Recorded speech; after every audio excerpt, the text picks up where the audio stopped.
Olá, guerreiros! Tudo bem? Aqui é o Jefferson Bittencourt, sou nutricionista e hoje a gente vai fazer um conteúdo um pouco maior sobre autoavaliação de saúde. Então, hoje a gente eu percebo muito associado à prática clínica, que as pessoas têm muitas falhas no sentido de achar coisas, achar sintomas, achar sinais comuns, achar problemas de saúde comuns como algo normal. Mas não é normal ter problemas de saúde. E um refluxo, uma dor de cabeça frequente, um intestino que oscila muito, isso são sinais extremamente importantes que a gente tem que dar a devida importância, justamente para buscar ajuda profissional, para aí sim conseguir evitar problemas maiores no futuro e também evitar muitas vezes o uso desnecessário de medicamentos. Dentro desse tópico, que eu acho extremamente relevante para o nosso cuidado, nosso autocuidado e autorresponsabilidade em relação à nossa saúde, eu vou abordar com vocês então os nossos sistemas corporais. Eu vou falar de alguns sinais, sintomas que a gente consegue ver bem clássicos, desde a saúde mental até a saúde do sistema digestivo, do sistema respiratório, do sistema cardiovascular, e que são extremamente relevantes justamente para que a gente dê a devida importância para não utilizar medicamentos que têm efeitos deletérios a longo prazo, para conseguir evitar problemas no futuro e para ter essa autoconsciência realmente. Tudo bem? Então vamos lá. Começando, a gente vai abordar o sistema nervoso central ou a saúde mental, a saúde psicológica. Dentro da saúde psicológica, algumas perguntas que os profissionais devem fazer aos pacientes, e também você que é pessoa, e você tem que talvez se fazer essas perguntas para criar essa autorresponsabilidade, essa consciência sobre sua saúde, é primeiro, nível de ansiedade. Então a ansiedade hoje é um mal que talvez atinja 80, 60% da população, pelo menos que eu atendo no consultório. Então é realmente um mal bem enraizado e a gente tem que identificar muitas vezes qual que é o ponto dessa ansiedade, qual que é o gatilho dessa ansiedade. Então, que a pessoa tem ansiedade, isso é um fato. Ela fala, eu tenho ansiedade, Jefferson. Mas a primeira pergunta a se fazer é qual? Você desconta, você percebe se essa ansiedade afeta em alguma coisa na sua vida? E aí, algumas das opções mais corriqueiras são quais? Primeiro, sim, eu percebo, eu desconto na comida essa ansiedade. Então, eu tenho uma questão de, quando eu estou mais ansioso, eu como mais doce, como mais besteira, enfim. É um primeiro problema desencadeado por essa ansiedade. Segundo ponto, perca, né, da qualidade do sono ou da capacidade de entrar no sono profundo, então de começar a dormir, ou de sustentar esse sono, aquela pessoa que acorda várias vezes durante a noite. Então, dentro dessa nossa autopercepção de saúde, ou o profissional de saúde deveria arguir isso para realmente entender cada caso, essa ansiedade, ela atrapalha você começar a dormir, você fica com a cabeça muito agitada, pensando no dia da manhã, nos problemas, etc. E quando consegue dormir, você consegue entrar no sono profundo, bem sustentar, ou você costuma acordar durante a noite, 2, 3 vezes durante a noite? Essas combinações de perguntas ou desses sinais e sintomas, eles são determinantes para a gente realmente identificar qual que é a causa central dessa ansiedade, por exemplo. Então, se a gente percebe que é uma ansiedade que ela está com um cunho aí também associado com sono de má qualidade, etc., a gente, por exemplo, já pode fazer uma correlação dessa ansiedade com o sistema digestivo. Então, pessoas que têm problemas digestivos, principalmente a gente pode tocar aqui na disbiose, que é o desbalanço das bactérias intestinais, elas podem ter prejuízo na produção de neurotransmissores. E esses neurotransmissores, tanto a nível cerebral quanto a nível intestinal, mas que tem uma conexão via um nervo chamado nervo vago com o cérebro, esses neurotransmissores que vão acabar modulando as minhas emoções também. Então, quando a gente fala de ansiedade, a gente fala de dois principais, serotonina e dopamina, principalmente serotonina. Então, se eu tenho queda nos níveis de serotonina, eu tendo a ser mais ansioso, tendo a ser até um pouco mais depressivo, talvez. Então, é um equilíbrio bem fino e que aí eu posso imaginar já até como é que funcionam as conexões. Então, a pessoa que tem um nível de ansiedade mais alto e é desencadeado por esse desbalanço intestinal, a gente já imagina que ela tem baixo nível de serotonina. E quando ela tem baixo nível de serotonina, à noite, que é o momento onde eu deveria, no meu cérebro, ter o escuro, e esse escuro fazer essa serotonina virar melatonina, que talvez seja um hormônio que as pessoas, a maioria, conhece, que nos faz dormir profundamente, com qualidade, que é antioxidante, etc. Se ela tem prejuízo na serotonina, ela também vai ter prejuízo na melatonina. E aí, muitas vezes, ela não vai conseguir dormir, não vai ter facilidade de entrar no sono, nem sustentar o sono profundo. Mas aí, Jeff, isso é muito simples, é só ela tomar melatonina. Não, dessa forma ela não está consertando o problema, a causa do problema. Ela está só remediando. O termo já traz pra gente, remediar. Remediar não é consertar, remediar é tratar o resultado final de todo um desbalanço.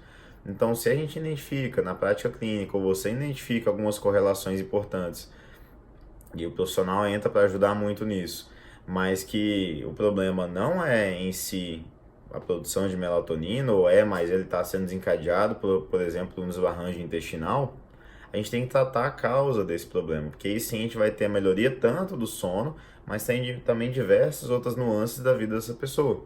Então, tratar com simplicidade um problema que não é tão simples é realmente muito errado e é muito equivocado da parte tanto nossa, profissionais, quanto pessoas que tentam se automedicar ou se autotratar baseado na dica do colega e etc.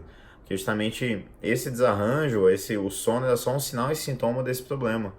Mas você está só mascarando esse sinal e sintoma, você não está resolvendo realmente a causa desse problema todo. E outra, tem diversos fatores que podem levar ao mesmo quadro.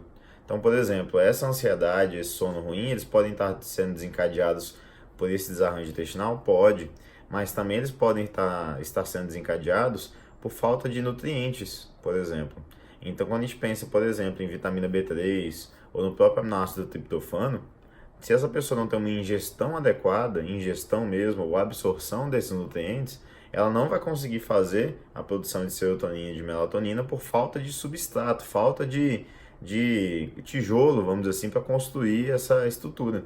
E aí não adianta.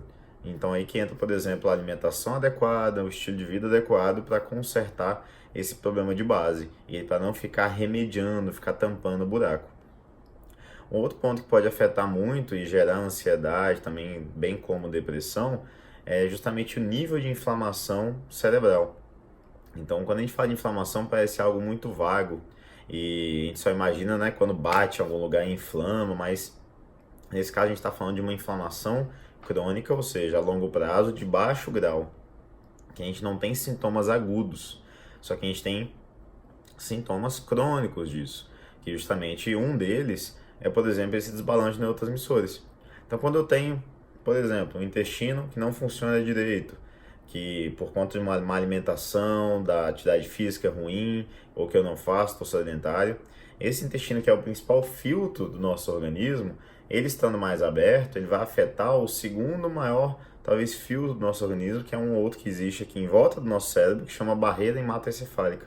Esse filtro, ele serve para controlar o que vai entrar ou não no nosso cérebro. Então, quando o filtro primeiro, que é o intestinal, que regula o que vai entrar ou não no nosso organismo, tá furado, o segundo filtro, que é esse na cabeça, também se danifica.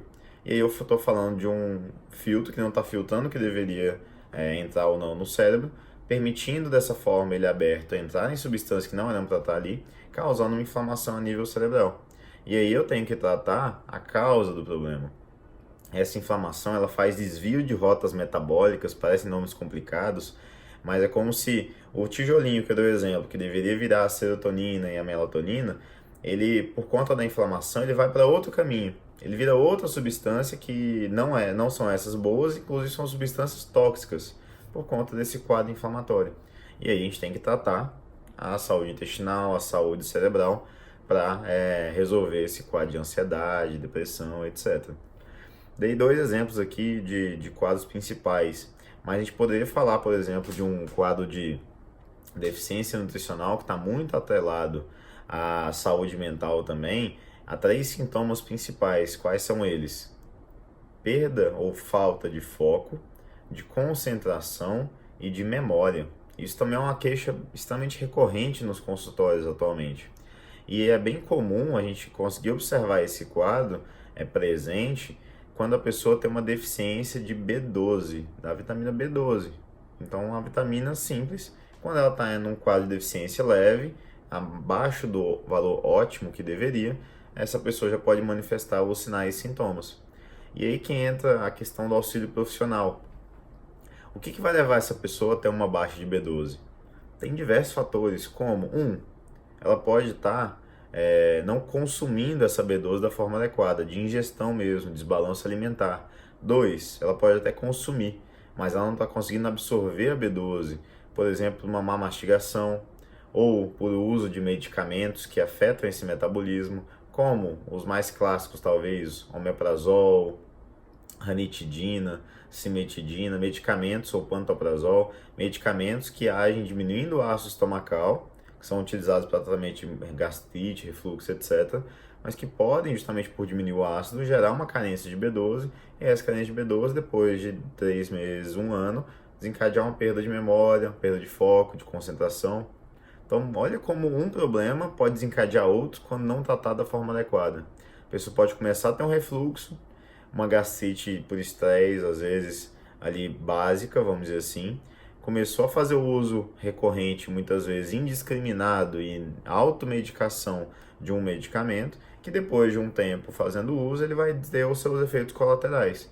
Nesse caso, pode gerar uma carência nutricional que gera um problema, um sinal e sintoma a nível cerebral. Olha como é complexa a situação e tudo veio de um sinal e sintoma que não foi tratado da forma como deveria, foi só remediado. Por quê? Se a gente identifica que esse refluxo está sendo causado pela ingestão de farináceos em excesso, ou por uma alergia alimentar, ou pela ingestão de gordura em excesso, ou por estar muito estressado durante as refeições, ou pelo consumo de café em excesso, ou muito líquido durante as refeições, resolvendo a causa, a gente consegue prevenir toda essa problemática que seria desencadeada. Então, essa autopercepção de saúde, você perceber os sinais e sintomas e não automedicar muitas vezes, e realmente buscar um profissional que tenha um olhar em resolver a causa do problema e não ficar remediando, isso é fundamental quando a gente fala em autocuidado, em realmente ter saúde plena em todas as áreas, todos os âmbitos da sua vida. Avançando um pouquinho mais, a gente poderia também falar um pouco sobre a saúde, então falando agora, saindo do sistema nervoso central, o sistema cerebral, saúde mental, falar um pouco do sistema respiratório. Então, quais são os sintomas que a gente tem que perceber e tem que entender? Comum, como eu já comentei no início do vídeo, é bem diferente de normal. Comum, se eu todo dia acordo com o nariz entupido, isso se torna comum para mim. E aí eu começo a ignorar aquilo como um problema. Todo dia eu tenho uma coriza, eu tenho que ficar escarrando, eu tenho uma produção de muco. Se isso se torna frequente, se torna comum, mas não é normal. O normal é ter saúde.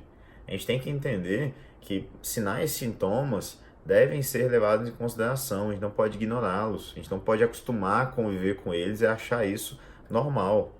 Então, um exemplo talvez para ficar mais evidente, é comum hoje as pessoas com envelhecimento, justamente talvez por não cuidar da saúde como deveriam, ter diabetes, ter câncer, ter uma doença cardiovascular. São as coisas que mais matam hoje em dia. É comum. É normal? Não é normal. O normal é envelhecer saudável. Então a gente tem que distinguir muito bem essas coisas. Mas voltando, em relação à saúde respiratória, a gente tem alguns sinais e sintomas clássicos, como sinusites, rinites frequentes. Se elas não são associadas a mudanças climáticas, por exemplo, mudança de tempo frio, etc., aqui em Brasília a gente sofre muito com isso, e elas são crônicas, a gente tem que identificar o que pode estar causando essa sinusite, essa rinite crônica.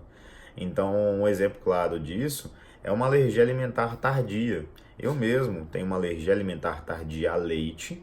Então, leite, para mim, consumindo frequente bastante tempo, eu vou ter uma sinusite. Então, eu vivi minha infância inteira e adolescência convivendo com isso, achando que não tinha problema e eu remediava, utilizava muitos corticoides nasais, etc. Ou seja, tinha uma dor, tinha um problema, eu remediava, mas eu nunca tratei a causa. A partir do momento que eu retirei o leite do meu cotidiano leite, isso é para mim, não estou generalizando, falando que o leite vai causar isso em todo mundo. Então, a partir do momento que eu tirei o leite, que era um agressor para mim, resolveu o problema. Eu parei de fazer o uso de um medicamento desnecessário e parei de ter outros problemas também decorrentes do uso desse leite crônico, como constipação, etc., que fazia outros males, também trazia outros males para mim. Então, fazer essas identificações é fundamental. Outros sinais e sintomas de via respiratória, ficar gripado e resfriado frequente. Isso pode ser um sinal de sistema imunológico debilitado. E o sistema imunológico debilitado, ele pode acontecer principalmente por carências nutricionais, mais uma vez. Seja ela, por exemplo, de energia, de caloria mesmo, ou carência de algumas vitaminas específicas. Vitamina D, aquela vitamina que a gente pega no sol, vitamina A, que a gente ingere em alguns alimentos. Alguns minerais como zinco, selênio, são essenciais para o sistema imunológico funcionar da maneira correta.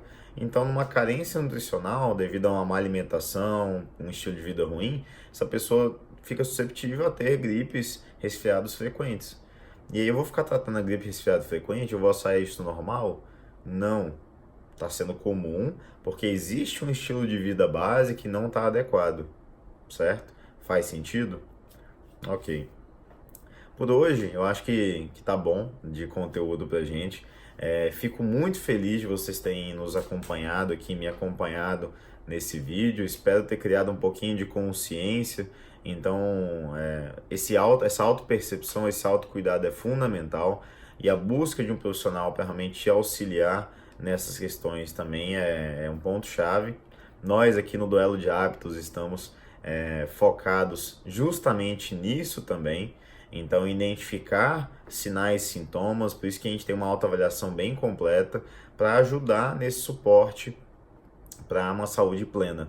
E não só sobreviver, mas sim viver com saúde. Tudo bem? Obrigado mais uma vez, espero vê-los aqui em próximos vídeos de conteúdo nosso aqui no canal do Duelo de Hábitos e até a próxima. Tchau, tchau.